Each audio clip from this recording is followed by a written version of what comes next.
صلی اللہ علیہ وآلہ وسلم، ہمارا یہ عقیدہ ہے کہ ہمارے آقا کریم صلی اللہ علیہ وآلہ وسلم آج بھی زندہ ہیں، شہیدوں سے افضل زندگی رکھتے ہیں۔ اس مسئلے میں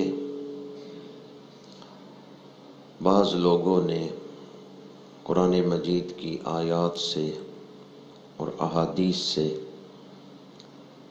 یہ ثابت کرنے کی کوشش کی کہ دیکھو یہ آیت ہے، اس میں نبیوں کے وصال کا ذکر ہے، لہٰذا انبیاء کرام کا جب وصال ہوا یہ اس آیت سے ثابت ہے تو وہ زندہ نہیں ہے۔ اس طرح کے بعض لوگ آج کل اس آیت کو بڑا پڑھ رہے ہیں، اِنَّکَ مَیِّتٌ وَإِنَّهُمْ مَیِّتُونَ، یا بعض لوگ یہ آیت بھی بڑی پڑھ رہے ہیں کُلُّ نَفْسٍ ذائقۃ الموت۔ تو اس طرح کی آیات پڑھ کر وہ یہ ثابت کر رہے ہیں کہ انبیاء کرام کا وصال ہو چکا ہے اور وہ زندہ نہیں، جبکہ قرآن مجید میں اور احادیث مبارکہ میں ہزاروں ایسے دلائل ہیں جن سے یہ ثابت ہوتا ہے کہ انبیاء کرام آج بھی زندہ ہیں۔ تو پھر ان دونوں طرح کی آیات میں تطبیق کیسے ہو سکتی ہے؟ چونکہ جو انبیاء کرام کی زندگی کو نہیں مانتے وہ بھی آیتیں پڑھ رہے ہیں، وہ بھی حدیثیں پڑھ رہے ہیں، تو اگر آپ کو اس حوالے سے عقیدہ معلوم ہو تو پھر مسئلے کو سمجھنا آسان ہے۔ جن آیتوں میں یا حدیثوں میں انبیاء کرام کے وصال کا ذکر ہے ہم ان آیتوں کو مانتے ہیں۔ مثلاً یہ آیت اِنَّکَ مَیِّتٌ وَإِنَّهُمْ مَیِّتُونَ، ہم ان آیتوں کو مانتے ہیں۔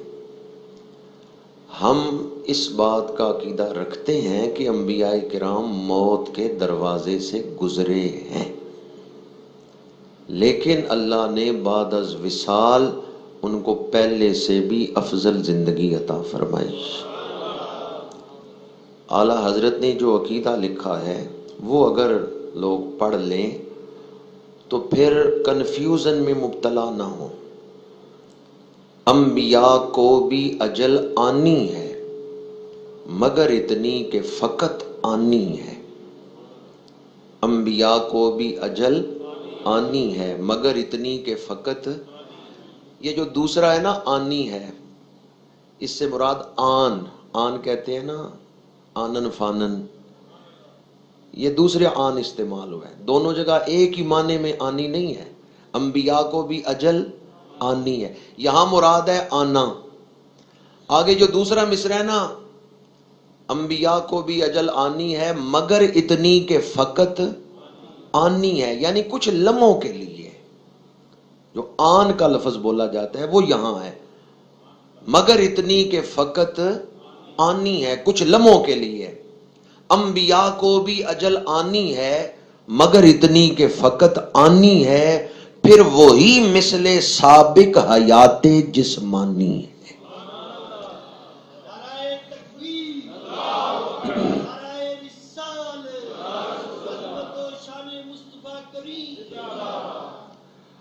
تو بعض لوگ وہ آیتیں پڑھ کے جن میں انبیاء کے وصال پاک کا ذکر ہے یہ ثابت کرتے ہیں کہ وہ زندہ نہیں، حالانکہ ان آیتوں سے یہ نہیں ثابت ہوتا کہ وہ زندہ نہیں، ان سے یہ ثابت ہوتا ہے کہ انہوں نے موت کے دروازے سے گزرنا ہے۔ اور یہ ہمارا بھی عقیدہ ہے کہ انبیاء کرام کو وہ موت کے دروازے سے گزرے ہیں، اللہ کا حکم پورا ہوا ہے، انبیاء کو بھی اجل آنی ہے مگر اتنی کہ فقط آنی ہے۔ ہم بھی اس بات کا انکار نہیں کرتے، لیکن ہمارا عقیدہ ہے وصال کے بعد اللہ نے ان کو پہلے سے بھی اعلیٰ زندگی عطا فرمائی۔ وَلَلْآخِرَةُ خَيْرٌ لَكَ مِنَ الْأُولَىٰ، اللہ کریم نے فرمایا محبوب آپ کا ہر آنے والا لمحہ پہلے لمحے سے بہتر ہے. اور اگر اس طرح کی موت وہاں ثابت کی جائے جیسے عام لوگوں کی ہے تو پھر اس آیت کو آپ کہاں لے جائیں گے؟ وَلَلْآخِرَةُ خَيْرٌ لَكَ مِنَ الْأُولَىٰ. پھر اس آیت کو آپ کہاں لے جائیں گے جس میں اللہ نے فرمایا کہ آپ کا ہر آنے والا لمحہ پہلے لمحے سے بہتر.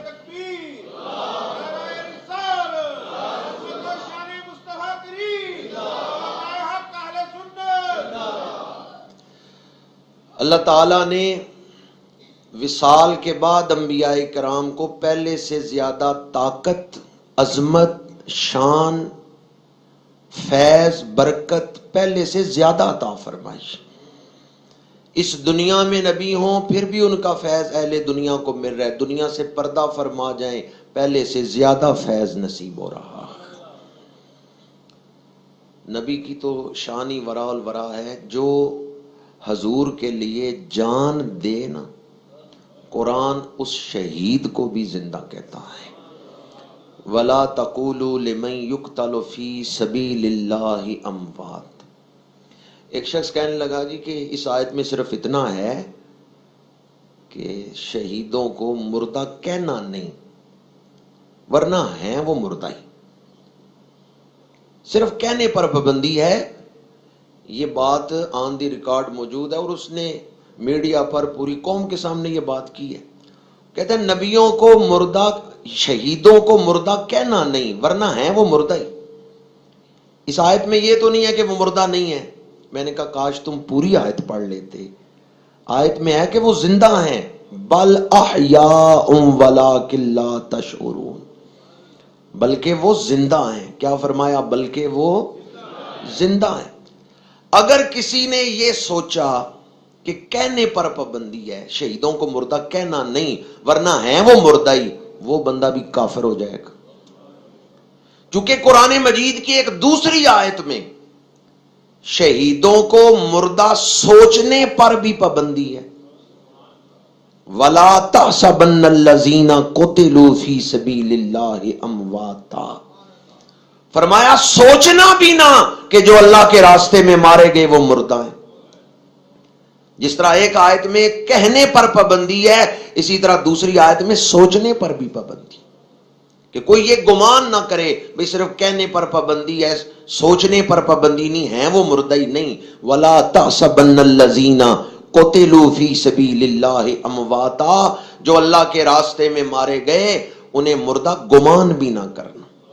اور آگے واضح طور پر فرمایا بل احیاء، بلکہ وہ زندہ ہیں. عند ربہم یرزقون، اپنے رب کی بارگاہ میں رزق دیے جاتے ہیں. اب آپ مجھے بتائیں رزق کس کو دیا جاتا ہے جی؟ آگے فرمایا فارحین، وہ خوش ہیں. یہ خوش کون ہوتا ہے؟ بما آتاہم اللہ، اللہ نے جو کچھ ان کو عطا کیا ہے اس پر وہ بڑے خوش ہیں. تو یہ آیت واضح طور پہ بتا رہی ہے کہ شہید شہادت کے بعد زندہ ہیں. صرف کہنے پر ہی پابندی نہیں، گمان کرنے پر، سوچنے پر بھی پابندی. اگر کسی نے یہ گمان کیا کہ وہ زندہ نہیں ہے اس کا بھی ایمان ختم ہو جائے گا. اور یاد رکھیں ایمان مرکب نہیں ہوتا کہ کچھ حصہ ضائع ہو جائے کچھ بچ جائے. ایمان بسیط ہے. اگر قرآن مجید کی ایک آیت کا بھی انکار کیا سارا ایمان ضائع اور برباد ہو جائے گا. آیت دوبارہ پڑھ رہا ہوں وَلَا تَحْسَبَنَّ الَّذِينَ قُتِلُوا فِي سَبِيلِ اللَّهِ أَمْوَاتًا. جو اللہ کے راستے میں مارے گئے انہیں مردہ گمان بھی نہ کر. بل احیاء عند ربہم یرزقون، وہ اللہ کی بارگاہ میں زندہ ہیں، انہیں رزق دیا جاتا ہے. فارحین، خوش ہیں. یہ کون ہیں جو شہادت کے بعد زندہ بھی ہیں، رزق بھی دیے جاتے ہیں اور خوش بھی ہیں؟ یہ نبی ہیں یا نبی کے غلام ہیں؟ یہ وہ ہیں جو احد میں شہید ہوئے ہیں، جو حضور کے مشن پر، حضور کے دین پر، حضور کے نام پر جان قربان کر رہے ہیں. جو حضور کے نام پر جان قربان کریں وہ تو زندہ ہیں، تو خود نام والے زندہ ہوں گے یا نہیں؟ انبیاء شہیدوں سے افضل زندگی رکھتے ہیں. شہید زندہ ہیں، یہ قرآن مجید سے ثابت ہے. نبی شہیدوں سے بھی اعلیٰ مقام رکھتے ہیں. انعم اللہ علیہم من النبیین والصدیقین والشہداء والصالحین. سب سے بلند درجہ نبیوں کا، اس کے بعد صدیقوں کا، تیسرے نمبر پر شہیدوں کا درجہ ہے. جب تیسرے نمبر والے زندہ ہیں تو جو پہلے نمبر والے ہیں تو زندہ ہے واللہ. شہیدوں سے افضل زندگی انبیاء کرام رکھتے ہیں. 2 آیتیں میں نے قرآن مجید کی آپ کے سامنے پڑھی ہیں. تیسری آیت، ابھی آپ نے نماز پڑھی ہے، نماز میں درود شریف بھی آپ نے پڑھا ہے، اللہم صلی علی محمد وعلی آل محمد. اس کا ترجمہ کیا ہے؟ اے اللہ حضور پر رحمتیں بھیج. اگر حضور زندہ نہیں تو رحمتیں کس کے لیے مانگ رہے ہیں؟ جو انبیاء کی حیات کے قائل نہیں، نماز تو وہ بھی پڑھتے ہیں. تو جب آپ نماز میں درود پڑھتے ہیں، اے اللہ حضور پہ رحمتیں نازل فرما، اگر وہ زندہ نہیں تو درود کس پہ پڑھ رہے ہیں؟ نماز میں جو درود بھیجا جا رہا ہے یہ بھی اس بات کی دلیل ہے حضور. ان اللہ وملائکتہ یصلون علی النبی، بے شک اللہ اور اس کے فرشتے نبی اکرم صلی اللہ علیہ وآلہ وسلم پہ درود بھیجتے ہیں. یہ جملہ اسمی ہے، درود بھیجتے ہیں. یہ نہیں فرمایا بھیجیں گے یا بھیجتے تھے، درود بھیجتے ہیں. اگر حضور زندہ نہیں تو اللہ درود کس پہ بھیج رہا ہے؟ آیت درود بھی بتاتی ہے کہ حضور آج بھی زندہ ہیں. 3 آیتیں میں نے قرآن مجید کی آپ کے سامنے پڑھی، اور بہت ساری آیات ہیں، لیکن آئیں احادیث مبارکہ کی طرف جن میں خود حضور نے ارشاد فرمایا ہے، اس موضوع کو کھول کے بیان کیا ہے. یہ حدیث پاک سنن ابن ماجہ میں ہے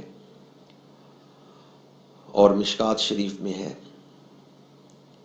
حضور نے فرمایا جمعۃ المبارک کا دن یوم مشہود ہے، مجھ پر کثرت سے درود پڑھا کرو.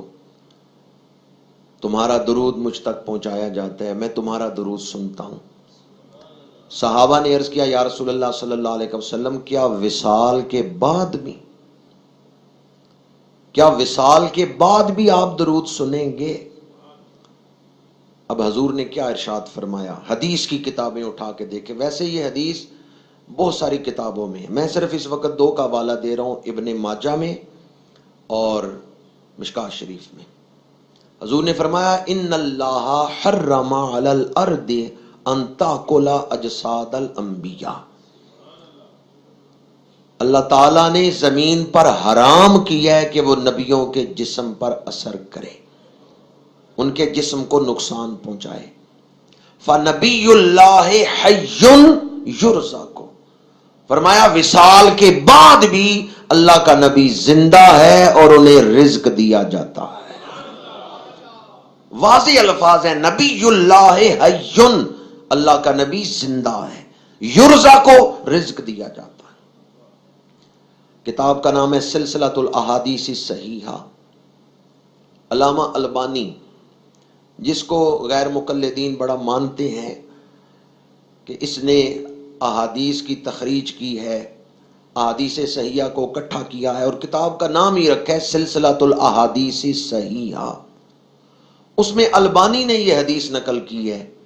حضور نے ارشاد فرمایا الانبیاء احیاء فی قبورہم ویصلون، انبیاء اپنی قبروں میں زندہ ہیں اور نمازیں بھی ادا فرماتے ہیں. تیسری حدیث مبارکہ مسند بزار میں ہے اور حدیث صحیح ہے. اس کے تمام راوی ثقہ ہیں، مستند ہیں.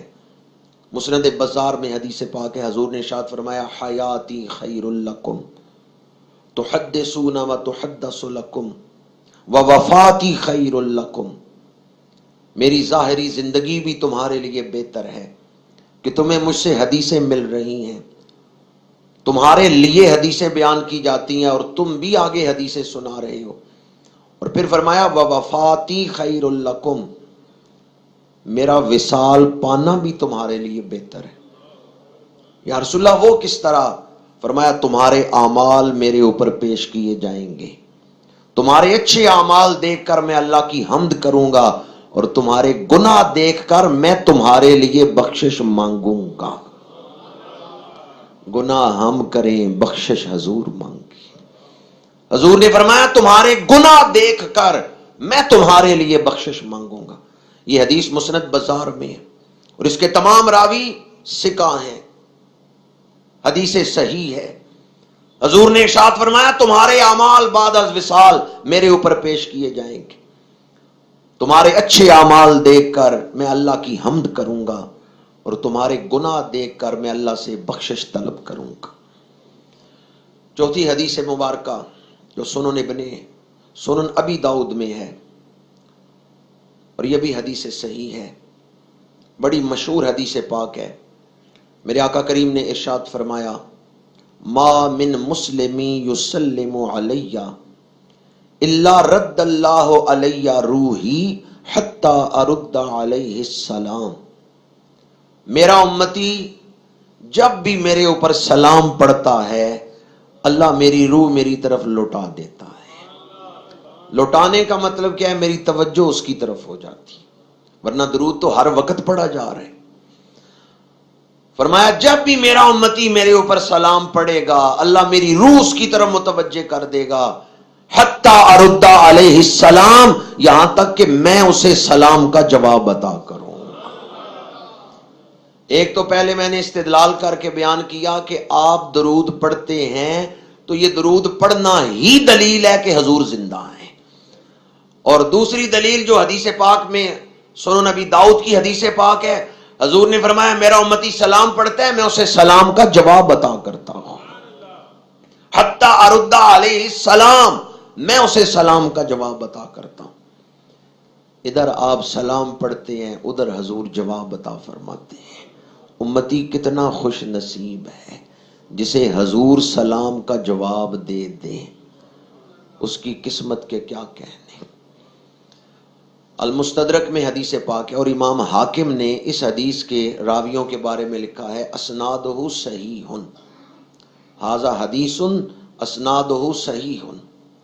امام حاکم نے اس روایت کو نقل کیا، حضور نے ارشاد فرمایا حضرت عیسیٰ علیہ السلام آسمانوں سے نازل ہوں گے، عدل کے ساتھ حکومت کریں گے، پھر حضرت عیسیٰ حج یا عمرہ کرنے کے لیے آئیں گے، اور پھر حضور نے فرمایا لَيَأْتِيَنَّ قبری، وہ ضرور بالضرور میرے روزے پر آئیں گے، حتیٰ یسلم علیہ، وہ میرے روزے پہ آ کے مجھ پہ سلام پڑھیں گے، وَلَا أَرُدَّنَّ عَلَيْهِ، اور میں روزے سے انہیں سلام کا جواب بھی عطا کروں۔ حضور نے ارشاد فرمایا حضرت عیسیٰ علیہ السلام میرے روزے پہ آئیں گے، جو واقعہ صدیوں بعد پیش آنا ہے میرے آقا کریم نے پہلے ہی اسے بیان فرما دیا۔ تو زندہ ہے واللہ، تو زندہ ہے واللہ، میری چشم عالم سے چھپ جانے والے۔ حضور نے فرمایا حضرت عیسیٰ علیہ السلام میرے روزے پہ آ کے سلام پڑھیں گے، میں انہیں سلام کا جواب دوں گا۔ سنن دارمی میں حدیث پاک ہے، حضرت سعید بن مسیب رضی اللہ تعالیٰ عنہ وہ فرماتے ہیں کہ جب یزید کے دور میں یزیدی لشکر مدینہ منورہ آیا اور 3 دن مسجد نبوی میں اذان نہیں ہوئی، جماعت نہیں ہوئی، واقعہ کربلا کے بعد کا یہ واقعہ ہے، یزیدی لشکر آیا تھا مدینہ منورہ میں، تو اس دور میں اہل مدینہ نے بڑے مصائب دیکھے۔ سعید بن مسیب 3 دن مسجد نبوی سے باہر نہیں نکلے۔ سعید بن مسیب فرماتے ہیں کہ میں مسجد نبوی میں ہی چھپ گیا، مسجد نبوی میں ہی ٹھہر گیا، میں 3 دن مسجد نبوی سے باہر ہی نہیں نکلا، اور 3 دن مسجد نبوی میں اذان نہیں ہوئی، جماعت نہیں ہوئی۔ سعید بن مسیب فرماتے ہیں پر میری کوئی نماز قضا نہیں ہوئی، جب نماز کا وقت ہوتا تھا مجھے روضہ رسول سے اذان کی آواز بھی آتی تھی، جب جماعت کا وقت ہوتا تھا اقامت کی آواز بھی آتی تھی۔ سنن دارمی میں یہ حدیث پاک ہے۔ سعید بن مسیب فرماتے ہیں حضور کے روضہ پاک سے مجھے اذان کی آواز بھی آتی تھی اور اقامت کی آواز بھی آتی تھی۔ تو زندہ ہے واللہ، تو زندہ ہے واللہ، میری چشم عالم سے چھپ جان۔ مسلم شریف میں حدیث پاک ہے، صحاح ستہ کی حدیث ہے۔ میرے آقا کریم مکہ شریف کی طرف سفر فرما رہے ہیں، ایک وادی سے گزرتے ہوئے حضور نے صحابہ سے پوچھا اس وادی کا نام کیا ہے؟ صحابہ عرض کرتے ہیں ازرق، 2 نقطوں والا قاف ہے۔ حضور نے فرمایا جب ہم اس وادی میں داخل ہوئے میں نے دیکھا حضرت موسیٰ علیہ السلام ٹیلے سے اتر رہے ہیں اور حضرت موسیٰ علیہ السلام مکہ شریف کی طرف جاتے ہوئے پڑھ رہے ہیں لبیک اللہم لبیک۔ کس کو جاتے ہوئے دیکھا ہے؟ حضرت موسیٰ علیہ السلام۔ کچھ سفر کیا، آگے ایک وادی میں پہنچے، حضور نے فرمایا صحابہ اس وادی کا نام کیا ہے؟ یا رسول اللہ ہرشا، اس وادی کا نام ہے ہرشا۔ حضور نے فرمایا جب ہم اس وادی میں پہنچے میں نے دیکھا حضرت یونس علیہ السلام وہ لبیک اللہم لبیک پڑھتے ہوئے اونٹنی پہ سوار جا رہے ہیں۔ یہ بھی صحاح ستہ کی حدیث پاک ہے۔ اگر کوئی اندھا ہو دیکھ نہیں سکتا تو وہ یہ نہ کہے کہ زندہ ہی نہیں۔ امام الانبیاء صلی اللہ علیہ وآلہ وسلم نے فرمایا میں نے دیکھا حضرت موسیٰ علیہ السلام لبیک اللہم لبیک پڑھتے ہوئے جا رہے ہیں۔ اور یہ حدیث تو آپ سب نے سن رکھی ہے مسلم شریف کی، مررت علی موسیٰ لیلۃ اسری بی عند الکثیب الاحمر وهو قائم یصلی فی قبرہ۔ حضور نے فرمایا میں نے شب معراج دیکھا حضرت موسیٰ اپنی قبر میں کھڑے ہیں اور نماز ادا فرما رہے ہیں۔ کس رات دیکھا؟ شب معراج۔ یہ بھی صحاح ستہ کی حدیث ہے، مسلم شریف میں ہے، مررت علی موسیٰ، میں حضرت موسیٰ علیہ السلام کے اوپر سے گزرا، لیلتن اس رات، اسریا بی جب مجھے سیر کروائی گئی، عند الکثیب الاحمر سرخ ٹیلے کے پاس، ریت کے سرخ ٹیلے کے پاس میں نے دیکھا ہوا قائم یصلی فی قبرہ، حضرت موسیٰ اپنی قبر میں کھڑے ہیں اور نماز ادا فرما رہے ہیں۔ کھڑا کون ہوتا ہے؟ نماز کون پڑھتا ہے؟ حضور فرماتے ہیں میں نے دیکھا حضرت موسیٰ علیہ السلام کھڑے ہیں اور نماز ادا فرما رہے۔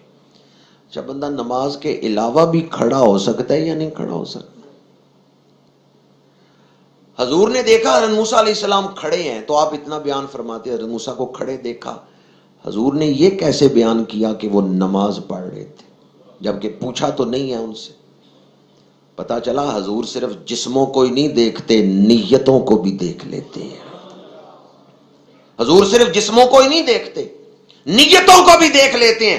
ایک جنگ میں صحابہ کرام عرض کہتے ہیں یا رسول اللہ فلاں جوان، ہمارے لشکر کا فلاں جوان بڑی بے جگری سے لڑ رہا ہے، بڑی زبردست تلوار چلا رہا ہے۔ حضور نے فرمایا یہ تو جہنمی ہے، یہ تو جہنمی ہے، وہ لڑ صحابہ کی طرف سے ہی رہا ہے لیکن حضور فرماتے ہیں یہ جہنمی ہے۔ صحابہ ڈر گئے کہ اس لڑنے والے کی نیت ٹھیک نہیں ہے۔ وہ راز اس وقت کھلا جب اس نے زخموں کی تاب نہ لاتے ہوئے خودکشی کی۔ صحابہ سمجھ گئے حضور نے جو فرمایا تھا وہی حق ہے۔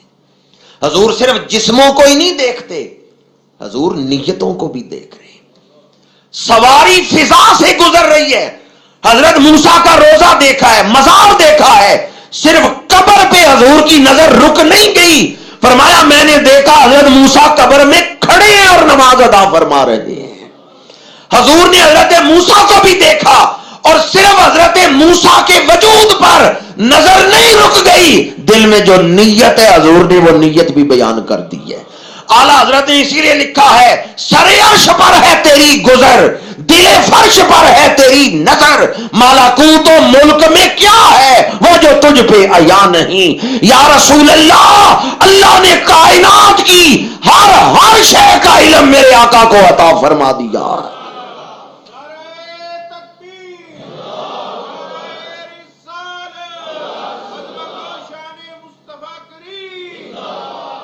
شب معراج سارے نبی مسجد اقصی میں آئے ہیں، آپ کو کہہ سکتا ہے نبی زندہ نہیں ہے؟ انبیاء شب معراج مسجد اقصی میں آ کے نماز پڑھ رہے ہیں۔ احادیث پڑھ کے دیکھیں، آسمانوں پہ حضور کی ملاقاتیں ہوئی ہیں انبیاء کرام سے، بعض لوگ اتنا مانتے ہیں کہ جی قبروں میں زندہ ہیں، برزخ میں زندہ ہیں، کون سا وہ ایک جگہ سے دوسری جگہ جا کے مدد کر سکتے ہیں؟ تو اس پر بھی یہ شب معراج والی حدیث بڑی اعلیٰ دلیل ہے اور مستند دلیل ہے، جس کو سارے ہی مانتے ہیں پر غور نہیں کرتے۔ حضور 50 نمازوں کا تحفہ لے کے آ رہے تھے، حضرت موسیٰ علیہ السلام نے کس جگہ پہ مشورہ دیا ہے کہ یا رسول اللہ واپس جائیں اور معاف کروائیں، یہ 50 زیادہ ہیں؟ کس جگہ پہ مشورہ دیا ہے؟ چھٹے آسمان پہ، 6ویں آسمان پر کھڑے تھے حضرت موسیٰ۔ قبر کہاں ہے؟ مصر میں۔ قبر کہاں ہے؟ مشورہ کہاں جا کے دے رہے ہیں؟ اب کوئی کہہ سکتے ہیں اپنی قبر سے دوسری جگہ جا کے مدد نہیں کر سکتے؟ یہ مدد کی ہے انہوں نے یا نہیں کی؟ وہی بولے ہیں جو نماز پڑھتے ہیں بھی پڑھے 5 ثواب 50 کا ملے۔ حضرت موسیٰ نے مشورہ دے کے مدد کی ہے یا نہیں کی؟ پڑھے 5 ثواب 50 کا ملے، یہ مشورہ دے کے حضرت موسیٰ علیہ السلام نے امت مسلمہ کی مدد کی ہے یا نہیں کی؟ بس سوال اتنا ہے، یہ مشورہ انہوں نے کہاں دیا ہے؟ قبر میں کھڑے ہو کے یا 6ویں آسمان پہ جا کے؟ قبر مصر میں ہے، مشورہ 6ویں آسمان پہ جا کے دے رہے ہیں۔ پتا چلا انبیاء اپنے مزارات سے دوسری جگہ پہ جا کے بھی مدد کر سکتے ہیں۔ جو اس بات کا قائل نہ ہو وہ 50 نمازیں پڑھے، لیکن پڑھتے سارے 5 ہیں، اور اس حدیث کو بھی سارے بیان کرتے ہیں کہ 50 لے کے حضور چلے تھے۔ حضرت موسیٰ نے مشورہ دیا، پھر واپس گئے، 9 دفعہ واپس گئے اور ہر دفعہ 5 معاف ہوئیں۔ اس روایت کو بھی سارے مانتے ہیں اور پھر کہتے ہیں کہ جی انبیاء زندہ نہیں ہیں۔ اتنا ہی کہوں گا کہ بنا عشق نبی جو بھی پڑھتے ہیں بخاری آتا ہے بخار، ان کو بخاری نہیں آتی۔ عشق نبی سے حدیث پڑھیں تو پھر حدیث کا مطلب سمجھ آئے۔ حضرت موسیٰ علیہ السلام کا ذکر کر رہا ہوں تو مجھے یہ حدیث بھی یاد آ رہی ہے، اور یہ بھی بڑی اعلیٰ دلیل ہے اس موضوع پر۔ اسرائیل آ جائے جان لینے، آپ اس کو واپس بھیج سکتے ہیں جہاں میں نے جان نہیں دینی؟ بعض لوگ تو نام سن کے ڈر گئے کہ جناب اسرائیل کا روب بڑا ہے۔ بے شک ہمیں محبت ہے حضرت اسرائیل علیہ السلام سے، اور ان کا ادب فرض ہے ہمارے اوپر۔ فرشتوں کی بے ادبی نہیں کرنی چاہیے، اور فرشتوں کی بے ادبی بھی کفر ہے، یہ بات بھی یاد رکھیں۔ بعض لوگ لطیفے سناتے ہیں نا تو فرشتوں کا ذکر کرتے ہیں، فرشتوں کا ادب بھی فرض ہے۔ حضرت اسرائیل علیہ السلام سے ہمیں اس لیے بھی محبت ہے کہ زندگی کی کلفتوں سے نکال کر محبوب کے دروازے پر لے جائیں گے۔ مدت ہوئی یار کو لکھا تھا ایک خط، آج اس نے بلایا ہے لینے کو قضا آئی۔ اسرائیل لینے کے لیے آ جائیں، آپ میں سے کوئی انہیں واپس بھیج سکتا ہے کہ جا میں نے نہیں جانا تو واپس چلا جا؟ کہہ سکتے ہیں؟ حدیث پاک پڑھ کے دیکھیں، حضرت موسیٰ علیہ السلام کو لینے کے لیے آئے، حضرت موسیٰ علیہ السلام نے فرمایا کدھر آئے ہو؟ میں آپ کو لینے آیا ہوں۔ حضرت موسیٰ علیہ السلام نے تھپڑ مارا ہے، صرف یہ نہیں کہا میں نے واپس نہیں جانا، تھپڑ بھی مارا ہے۔ کیا جلال ہے نبوت کا، کیا شان ہے نبوت کی۔ بندہ ڈیوٹی پہ ہو، سرکاری ڈیوٹی پہ ہو، اس کو تھپڑ مارے۔ ایک آدمی بے شک چھوٹے درجے کا ہی ہو، چھوٹی نوکری پر ہی ہو، لیکن ہو سرکاری وردی میں، ڈیوٹی پر ہو، آپ اس کو تھپڑ مارے تو پھر گورنمنٹ آپ پر پرچہ کٹوائے گی نا، حکومت آپ پر پرچہ کٹوائے گی کہ آپ نے سرکاری ڈیوٹی والے بندے کو مارا ہے۔ جناب اسرائیل خود آئے تھے یا ڈیوٹی پر تھے؟ واپس گئے، یا اللہ حضرت موسیٰ علیہ السلام کو لینے کے لیے گیا، انہوں نے تھپڑ مارا ہے، واپس بھیجا ہے۔ اللہ وہ آنا نہیں چاہتے، اللہ کریم نے فرمایا جاؤ جا کے ان سے کہو بیل پہ ہاتھ رکھیں، جتنے بال آئیں گے اتنی عمر بڑھا دیں گے۔ جناب اسرائیل واپس آئے۔ بعض اللہ تعالیٰ نے کوئی ناراضگی کا اظہار کیا ہے حضرت موسیٰ سے کہ کیوں تھپڑ مارا ہے؟ وہ ڈیوٹی پر تھے، پھر اللہ نے ناراضگی کا اظہار کیوں نہیں کیا؟ حضرت اسرائیل ڈیوٹی پر تھے، حضرت موسیٰ نے تھپڑ مارا ہے۔ اللہ نے ناراضگی کا اظہار کیوں نہیں کیا؟ اسرائیل ڈیوٹی پر تھے تو اس سے اعلیٰ ڈیوٹی پر خود حضرت موسیٰ تھے. حضرت موسیٰ بھی تو خدا کی ڈیوٹی دے رہے تھے نا.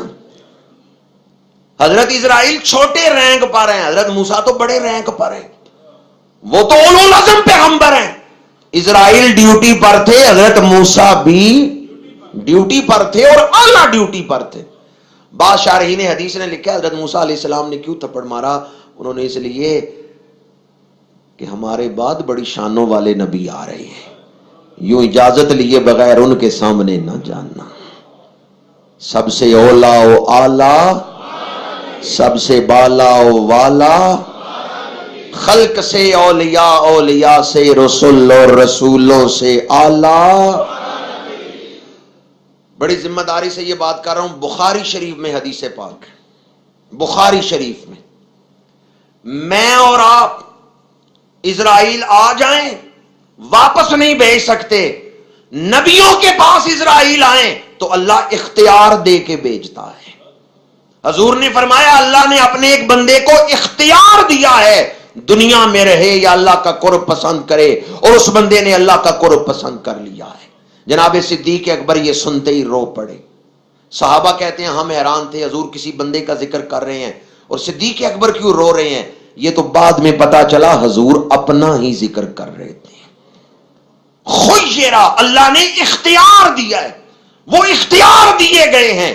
موت کے معاملے میں، وصال کے دروازے سے گزرنے کے معاملے میں اللہ نے حضور کو اختیار دیا ہے اور حضور نے اپنے اختیار سے وصال الہی کو پسند فرمایا. آج جو یہ نہیں نہ بتا سکتا کہ نبی کہتے کسے ہیں، وہ بھی انبیاء کو اپنے اوپر قیاس کر کے، اگر ان سے پوچھیں نا نبی کہتے کسے ہیں تو وہ یہ نہیں بتا سکتے. بڑی اہم بات آپ کی خدمت میں عرض کر رہا ہوں.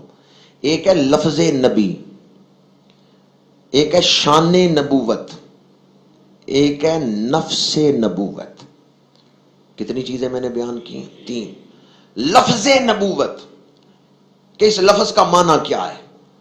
اگر یہ پڑھنا ہو لغت کی کتابیں اٹھا لیں، اہل لغت آپ کو بتا دیں گے کہ نبی کا معنی کیا ہے. دوسرا موضوع ہے شان نبوت. نبی کی شانیں کیا ہیں؟ احادیث پڑھ لیں، تفاسیر پڑھ لیں، نبوت کی شانیں آپ کو پتہ چل جائیں گی. تیسرا موضوع ہے نفس نبوت. نبوت چیز کیا ہے؟ نبوت کی کیفیت و ماہیت کیا ہے؟ نبوت کی حقیقت کیا ہے؟ اس کو کوئی نہیں بیان کر سکتا. اہل لغت نے بھی بیان نہیں کیا، مفسرین نے بھی بیان نہیں کیا، شارحین حدیث نے بھی بیان نہیں کیا. متکلمین کی ڈیوٹی ہے بیان کرنا، پر متکلمین نے بھی صرف ایک جملہ لکھا ہے کہ غیر نبی نہیں جانتا نبی کیا ہوتا ہے، یہ نبی ہی جانتا ہے کہ نبی کیا ہوتا ہے. یا تو کوئی بیان کرے کہ نبوت چیز کیا ہے، اور اگر نہیں بیان کر سکتے تو پھر مان جاؤ چپ کر مہر علی اتھے جا نہیں بولن. لفظ نبوت اور شان نبوت اس پر تو بڑی تقریریں کی جا سکتی ہیں، پر نفس نبوت پر 2 جملے نہیں بولنے ہوتے. نفس نبوت پر 2 جملے نہیں بولنے ہوتے کہ نبوت چیز کیا ہے، کیفیت و ماہیت کیا ہے. جب آپ نبوت کو بیان ہی نہیں کر سکتے تو کیا حق ہے آپ کہیں کہ معاذ اللہ ثم معاذ اللہ نبیوں پر موت وارد ہوئی اور وہ زندہ نہیں ہے. انہیں عام لوگوں کے مقام پر لے، جبکہ عام لوگ بھی مرنے کے بعد زندہ ہیں. روح کو موت نہیں آتی. اب جو روح پر بھی 2 جملے نہ بول سکے، عام بندوں کے حوالے سے یہ بات کر رہا ہوں. عام آدمی فوت ہوتا ہے نا تو لوگ کہتے ہیں مرنا ہے مٹی میں مل جانا ہے، مرنا ہے مٹی میں مل جانا ہے. باوضو مسجد میں بیٹھا ہوں، قرآن مجید میرے سامنے ہے. جسم کو ہم ضرور مٹی میں رکھتے ہیں، پر روح جس جہان میں جاتی ہے وہاں مٹی کوئی نہیں. یہ جو جملہ ہے نا مرنا ہے مٹی میں ملنا ہے، مرنا ہے مٹی میں ملنا ہے، وہ جسم کو ضرور رکھتے ہیں مٹی میں، لیکن روح جس جہان میں جاتی ہے، جہاں سے اس کا تعلق قبر کے ساتھ رہتا ہے، وہاں مٹی کوئی نہیں. وہ جہان کون سا ہے؟ وَمِن وَرَائِهِمْ بَرْزَخٌ إِلَى يَوْمِ يُبْعَثُونَ. وہاں مٹی کوئی نہیں. یا ایتھا النفس المطمئنہ ارجعی الی ربک راضیۃ مرضیہ. روح گئی عرش کے نیچے سجدہ ریز ہو گئی, وہاں مٹی کوئی نہیں. سورہ واقعہ پڑھ کے دیکھیں, نحن قدرنا بینکم الموت وما نحن بمسبوقین علی ان نبدل امثالکم وننشئکم فیما لا تعلمون. فرمایا جب تمہیں موت آتی ہے ہم تمہیں ایک جہان سے دوسرے جہان میں لے جاتے ہیں, ان جہانوں کو تم نہیں جانتے. قرآن پڑھ کے دیکھیں, سورہ واقعہ پڑھ کے دیکھیں, ننشئکم فیما لا تعلمون, جن جہانوں کو تم جانتے نہیں ہو. اب یہ کہنا کہ مرنا اور مٹی میں مل جانا ہے, مٹی میں مل جانا ہے, جسم کو صرف رکھا جاتا ہے مٹی میں. اور یہ بات یاد رکھیں, دنیا کی زندگی میں جسم غالب ہے, روح مغلوب ہے. موت کے بعد روح غالب ہے, جسم مغلوب ہے. جو آدمی روح پر بھی دو جملے نہیں نہ بول سکتا کہ روح کیا چیز ہے, اسے کیا حق ہے وہ یہ کہے کہ مرنے اور مٹی میں مل جانا ہے. پہلے روح کو تو سمجھ لو کہ روح کیا چیز ہے. وَيَسْأَلُونَكَ عَنِ الرُّوحِ قُلِ الرُّوحُ مِنْ أَمْرِ رَبِّي. میں ایک دوست کے گھر گیا, اس نے پانی پلایا, پانی بڑا میٹھا تھا. میں نے کہا پانی میں کیا ملایا ہے کہ پانی اتنا میٹھا ہے؟ اس نے کہا شہد ملایا ہے, شہد کی وجہ سے پانی میٹھا ہے. میں نے کہا پانی تو میٹھا ہوا ہے شہد کی وجہ سے, شہد کیوں میٹھا ہے؟ جسم تو زندہ ہے, جسم چل پھر رہا ہے روح کی وجہ سے, روح کیوں زندہ ہے؟ سوال سمجھ آیا آپ کو؟ اصل کہتے ہیں روح نکل گئی, موت آ گئی. چلو جسم زندہ تھا روح کی وجہ سے, تو روح کس کی وجہ سے زندہ ہے؟ قُلِ الرُّوحُ مِنْ أَمْرِ رَبِّي. روح خود زندگی ہے, روح سے زندگی کو جدا نہیں کر سکتے. اگر یہ ایک جملہ آپ کو یاد رہ جائے, سارا مضمون آپ کے اندر موجود رہے. یہ عام آدمی کی بات کر رہا ہوں, شہیدوں کی نہیں, ولیوں کی نہیں, صدیقوں کی نہیں, نبیوں کی نہیں, عام آدمی کی بات کر رہا ہوں. روح سے زندگی کو جدا نہیں کیا جا سکتا کہ روح الگ ہو اور زندگی الگ ہو. جہاں روح ہے وہاں زندگی ہے, روح زندگی ہے. اب پورے قرآن مجید سے ایک آیت مجھے سنا دیں جس میں آیا ہو کہ روح نے مرنا ہے. جو آدمی روح کی معرفت ہی نہیں رکھتا, روح پر دو جملے نہیں بول سکتا, اسے کیا حق ہے وہ یہ کہے کہ مرنے اور مٹی میں مل جانا ہے؟ نبیوں کی تو شان ہی براء الورا, صدیقوں کی تو شان ہی براء الورا, شہیدوں کی تو شان ہی بڑی بلند ہے, اولیاء کے تو رتبے ہی بڑے بلند ہیں. ایک عام آدمی بھی مرتا ہے تو وہ مر کے مٹ نہیں جاتا, مک نہیں جاتا, فنا نہیں ہو جاتا, بس جہان بدلتا ہے. کون کہتا ہے کہ موت آئی تو مر جاؤں گا؟ میں تو دریا ہوں سمندر میں اتر جاؤں گا. اور موت کو غافل سمجھتے ہیں. اختتام زندگی ہے یہ شام زندگی, صبح دوام زندگی. ادھر شام ہو رہی ہے ادھر صبح ہو رہی ہے. کیا مطلب ہے اس جملے کا؟ اس مصرے کا مطلب کیا ہے؟ یہ شام زندگی, صبح, ادھر موت ہو رہی ہے ادھر صبح ہو رہی ہے, پیدائش ہو رہی ہے. ادھر سانس ٹوٹ رہا ہے ادھر سانس جڑ رہا ہے. موت مٹنے کا نام نہیں. اور یہ جملہ بھی بڑی ذمہ داری سے کہہ رہا ہوں, اس عارضی زندگی, اس فانی زندگی, یہ بھی اس موضوع پر ایک جامع جملہ ہے کہ اس فانی زندگی اور عارضی موت کے بعد ابدی زندگی ہے.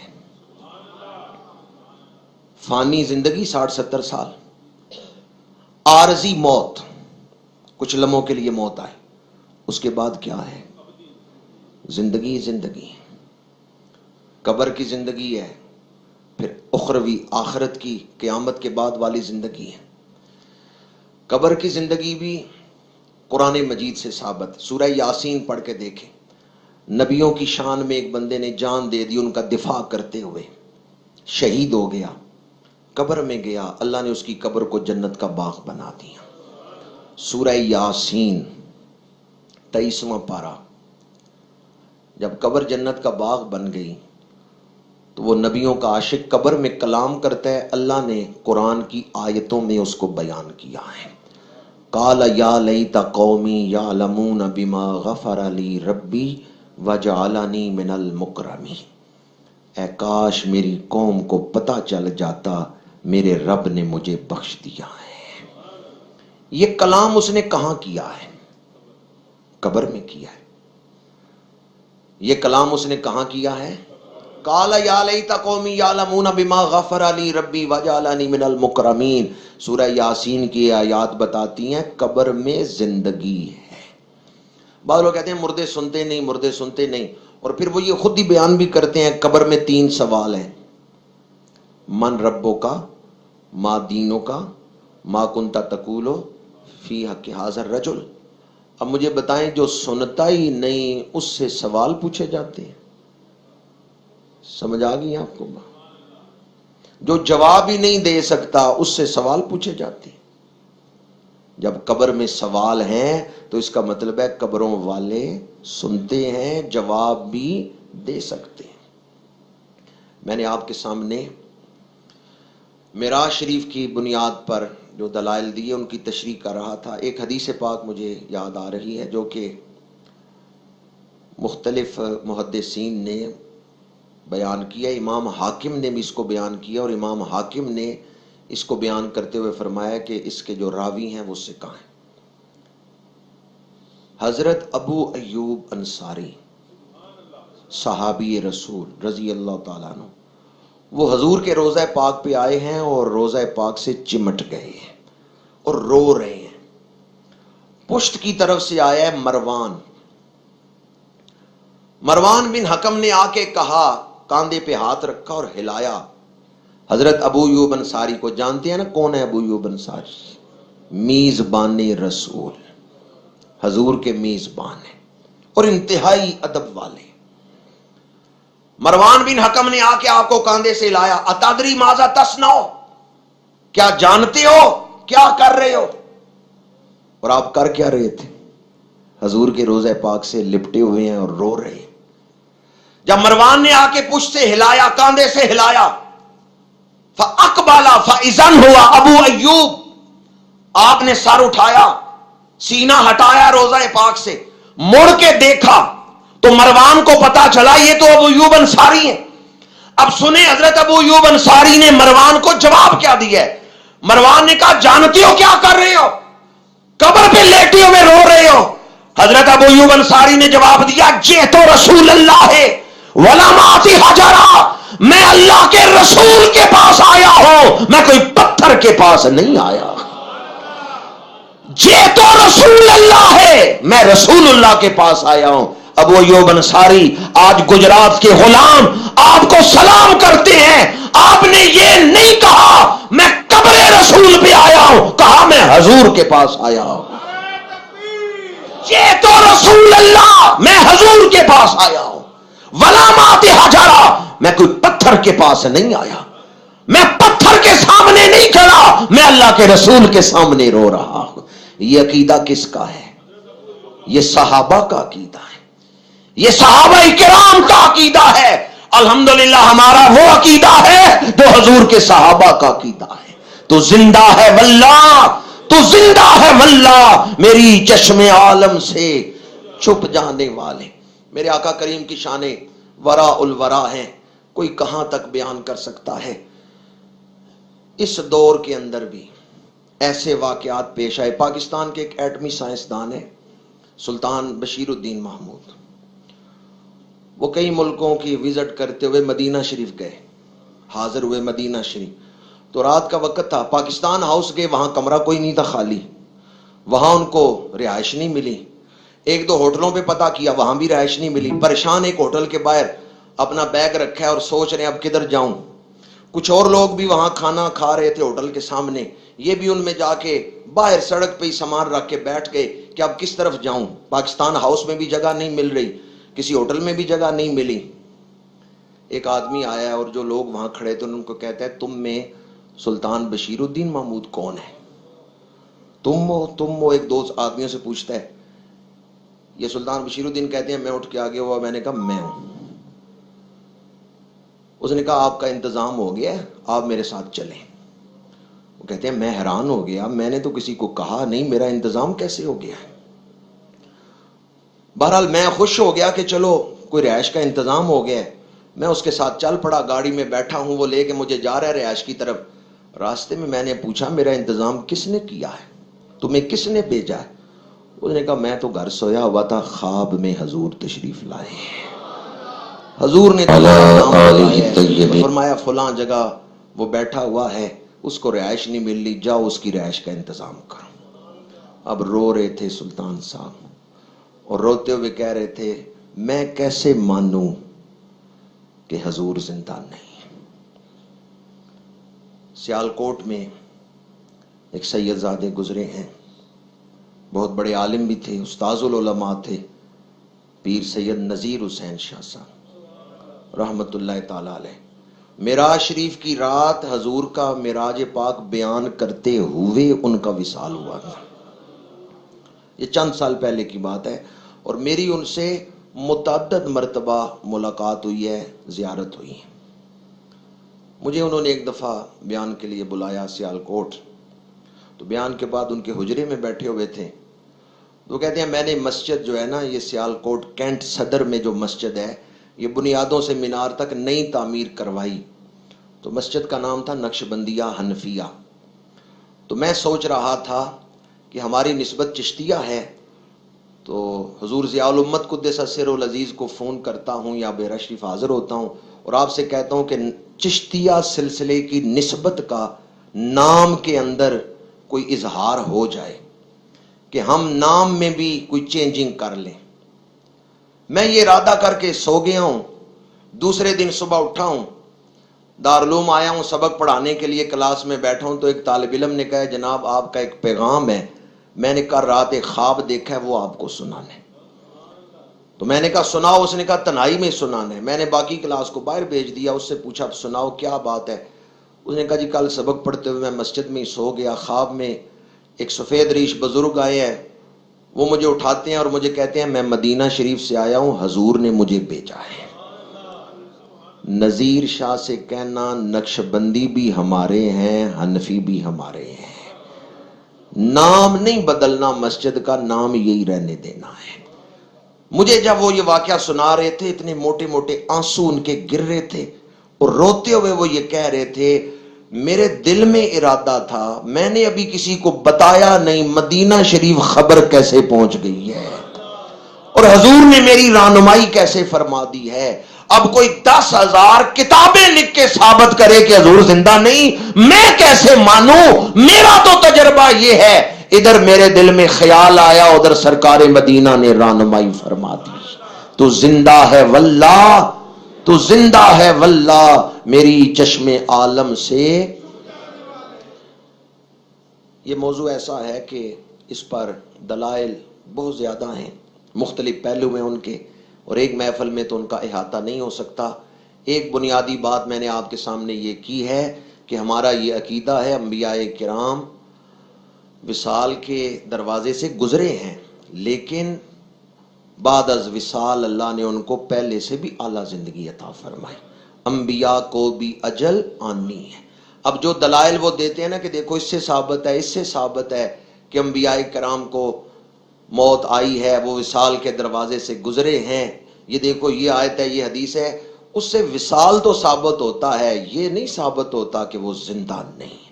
جو دلائل میں نے آپ کے سامنے دی ہیں قرآن مجید کی آیات اور احادیث، ان سے یہ ثابت ہوتا ہے کہ وصال کے دروازے سے گزرے، اور بعد از وصال اللہ نے ان کو پہلے سے بھی زیادہ شان والی زندگی عطا فرمائی۔ انبیاء کو بھی اجل آنی ہے، مگر اتنی کہ فقط آنی ہے، پھر وہی مثل سابق حیات جسمانی ہے۔ دوسری بات، وہ لوگ یہ اعتراض کرتے ہیں کہ قبروں پہ جا کر تم شرک کرتے ہو، تو شرک کسے کہتے ہیں؟ برابر کرنا، سانجا کرنا، ایکول کر دینا، ایک جیسا کر دینا، یہ شرک ہے۔ آپ مجھے یہ بتائیں، اللہ تعالیٰ کو معاذ اللہ موت آئے گی؟ قبر بنے گی؟ تو جب ہم نے ولیوں کی نبیوں کی قبریں بنائی ہیں تو انہیں اللہ کے برابر کیا ہے؟ اللہ تو قبروں سے پاک ہے۔